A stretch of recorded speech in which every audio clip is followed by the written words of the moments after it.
everyone, my name is Jess from Sallie Tomato. Today's tutorial is inspired by the upcoming holiday season and our new robin egg blue cork fabric and faux leather. We're going to create a luxurious table setting featuring some of our free patterns and new releases. So let's begin. For this tutorial, we're going to set up a dessert table, which could be for a holiday gathering, engagement party, baby shower, birthday party, or other events. First, we added a silver sequence table runner using the free pattern on our website. We wanted to make sure we had room for the gifts, so we placed those next, including a Sallie Tomato & Co. box, which is still available for pre-order on our site, so go check that out.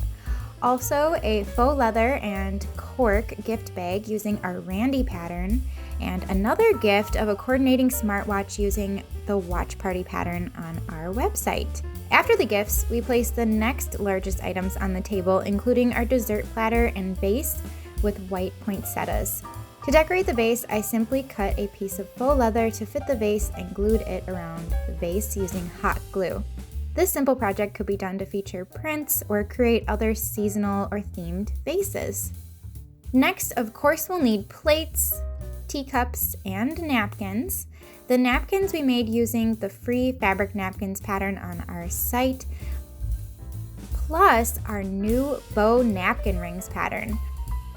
Look at how adorable these napkin rings are, and they could also be used to cinch together the end of a table runner or tablecloth for weddings or other special occasions. For our dessert, we chose macaroons and placed them on our platter. It's amazing what you can create with scraps of fabric and a bit of hardware. This table setting was fun to design and plan out the patterns. I hope it inspires you to dress up your next event with handmade accessories. Let us know if you're enjoying these tutorials in the comments below. All of the stunning fabrics and creative patterns featured in this tutorial are available on our website, sallietomato.com, or you can request them at your local fabric shop. Thanks for watching, and we'll see you in our next tutorial.